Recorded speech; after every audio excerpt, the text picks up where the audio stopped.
Somehow Palpatine returned. More like, somehow this line made it in the movie. No, but seriously, why does this line get so much backlash? Why did I feel the entire audience roll their eyes when it was said? And why do I completely disagree? Why do I have zero problem with this line and think that it works just fine? Well, that's what I'm going to explain to you in this video.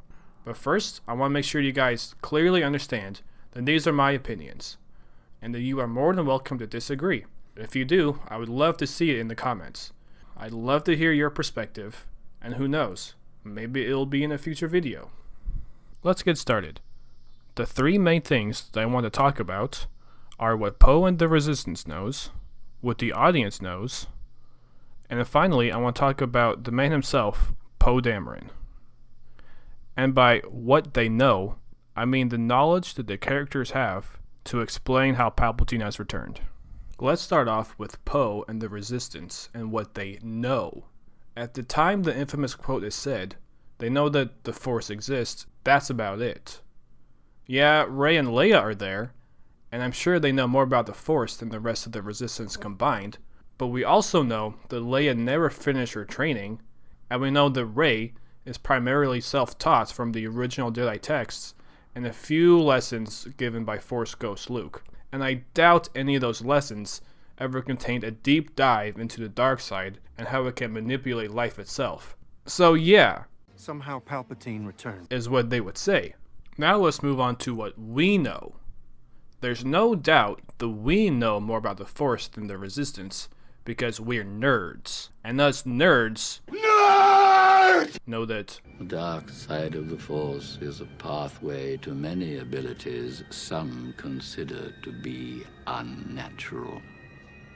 Palpatine was kind enough to explain this to us twice. The dark side of the Force is a pathway. We get it, unnatural abilities, yoda yoda yoda yoda. Now, I'm not a scientist, nor am I a Sith Lord, but surviving what Palpatine survived seems pretty unnatural to me. And we never really know why, and that's part of the mystery of the dark side. It cannot be. The Emperor is dead. Dark science. Cloning. Secrets only the Sith knew. Star Wars is filled with mysteries. How did Obi-Wan survive that fall in Utapau? He just did. How was Yoda able to see the future? Premonitions. He just did. How did Palpatine survive the Death Star? He just did. And that's why the Force is such an easy and simple plot device. But that's a topic for another video. Let's get back to what we know. We also know that betrayal and personal conquest are a couple of the various trademarks of the Sith, and with that comes an unhealthy dosage of paranoia. We know that Palpatine was a firm believer in the rule of two. Did you ever hear the tragedy of Darth Plagueis the Wise? So he knew that his apprentice, Darth Vader, would eventually try to overthrow him. So it only makes sense that a paranoid Sith Lord would take important security measures to make sure this wouldn't happen. You could argue the fan theory that along with the clone army, he also made clones of himself, and that is what we are seeing in episode 9. But that's speculation, and we're only talking about things we know. We know that Palpatine's master, Darth Plagueis, He could use the Force to influence the midi-chlorians to create life. He had such a knowledge of the dark side, he could even keep the ones he cared about from dying.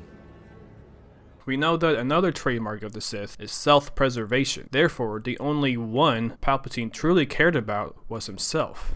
I know what you're thinking. There's no way the Force could protect him from surviving the Death Star. Maybe. But if General Leia was able to survive the bridge explosion, then I'm willing to bet that the most powerful Sith Lord has some tricks up his baggy sleeves to survive the Death Star. So, yeah, Somehow Palpatine returned. is the right thing to say. I mean, he even had the power to force conjure some new fancy robes. Now let's talk about Poe Dameron. Throughout the entire sequel trilogy, we learned that Poe is pretty arrogant with a side of ignorance. He's insane. He wants to accomplish the mission by any means, even if that includes going against his commanding officers. This is evident in episode 8, well, kind of throughout the whole movie, but we first see it during the opening Dreadnought battle. You did it, Poe.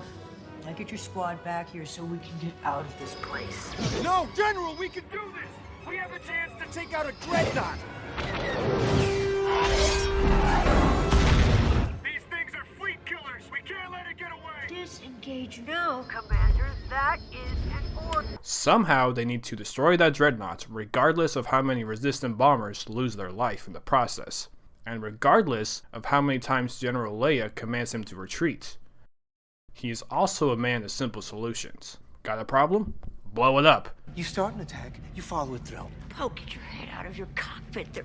There are things that you cannot solve by jumping in an X-Wing and blowing something up. I need you to learn that. Remember that time the Resistance was getting tracked through light speed? Just give it to me one more time, simpler. So the First Order is only tracking us from one destroyer, the lead one. So we blow that one up. There! I think I made my point. We also know that he doesn't care that much about details. We know this because of his lightspeed skipping stunt in episode 9. He is well aware that the Millennium Falcon's compressor is down, and that he shouldn't do it. You lightspeed skipped? Yeah, well, it got us back here, didn't it? Oh, the compressor's down. Oh, I know, I was there. Every time. You can't lightspeed skip the Falcon! Actually, turns out you can. But somehow, they need to get away from the TIE fighters that are on their trail, and lightspeed skipping is the only way that he knows how. Not to mention, he's completely ignorant of the very important detail as to where they are light skipping to and from. So yeah, considering all this, Somehow Palpatine returned.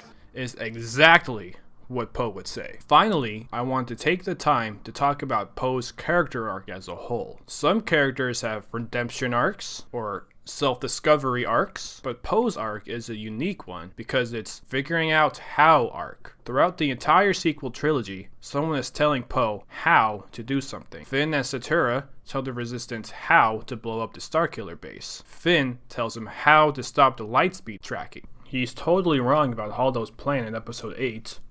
Well, they kind of left him in the dark on purpose with that one, because they knew his response would be totally radical. We're unarmed, unshielded.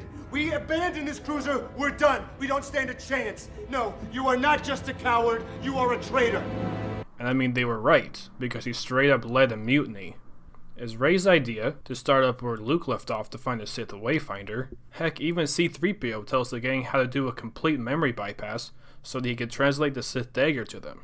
But as the story moves forward, the people that told the Resistance how, well, they die.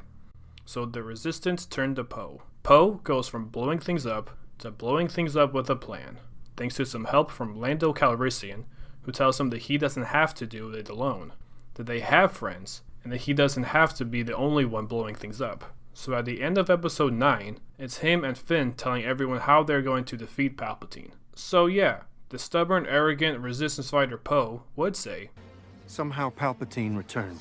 But Commander Poe would say, Palpatine returned, here's what we're gonna do about it. So there you have it. That's my argument about why somehow Palpatine returned is a totally acceptable line of dialogue. Remember to leave a comment to let me know what you think, and be sure to like and subscribe to the channel so you can see what I have to say about Rose. You are not gonna like it.